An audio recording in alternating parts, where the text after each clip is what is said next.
కామారెడ్డి జిల్లాలో వరదల కారణంగా ఏర్పడిన పరిస్థితిపై అధికారులతో మంత్రి సీతక్క సమీక్ష నిర్వహించారు. హాస్టల్లో చిక్కుకున్న 300 మంది విద్యార్థులను రక్షించడం, అలాగే పోచారం డ్యాం కింద మునిగిపోయిన 14 గ్రామాల ప్రజలను రాత్రికి రాత్రి పునరావాస కేంద్రాలకు తరలించడం వంటి అధికారుల కృషిని ఆమె ప్రత్యేకంగా ప్రస్తావించారు.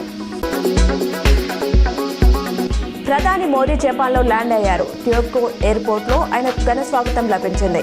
పలువురు జపాన్ వాసులు మోదీకి గాయత్రి మంత్రంతో వెల్కమ్ చెప్పడం విశేషం. ప్రవాస భారతీయులు సాంస్కృతిక ప్రదర్శనలు ఇచ్చారు. జపాన్లో 2 రోజులు పర్యటించనున్న ప్రధాని మోదీ ఇరు దేశాల వార్షిక సదస్సులో పాల్గొంటారు.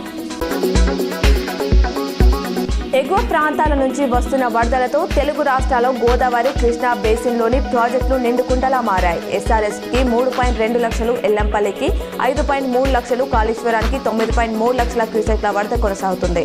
అటు కృష్ణా బేసిన్లోనూ శ్రీశైలంకు 2.5 లక్షల క్యూసెక్ల ఇన్ఫ్లో ఉండగా నాగార్జున సాగర్కు అదే స్థాయిలో వచ్చి చేరుతోంది. దేశవ్యాప్తంగా పాఠశాల విద్యార్థుల ఆధార్ వేలిముద్రలను అప్డేట్ చేయాలని ఉండాయి చీఫ్ భువనేష్ కుమార్ కోరారు. పాఠశాలలో ప్రత్యేక క్యాంపులు నిర్వహించాలని రాష్ట్రాలు, కేంద్రపాలిత ప్రాంతాలకు లేఖ రాశారు. 5 నుంచి 15 ఏళ్ల వయసులో బయోమెట్రిక్ తప్పనిసరని పేర్కొన్నారు.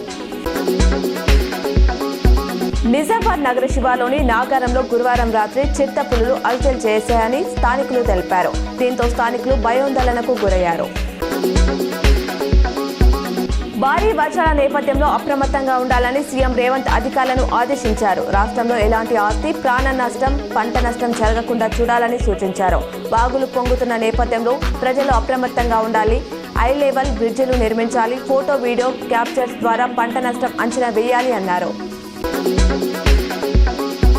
భారీ వర్షాలతో విద్యుత్ వ్యవస్థ అతలకుతలమైంది. దీంతో ఒక ఉద్యోగి కూడా సెలవులపై వెళ్లవద్దని ఎన్పీడీసీఎల్ సీఎండీ వరుణ్ రెడ్డి ఆదేశించారు. విద్యుత్ పునరుద్ధరణ పనులు వేగంగా చేస్తున్న కామారెడ్డి, ఆదిలాబాద్, నిర్మల్, నిజామాబాద్ జిల్లాలో స్తంభాలు నేల కొరికాయి. విద్యుత్ నిలిచిన గ్రామాలకు సిబ్బంది వెళ్తున్నారు అన్నారు.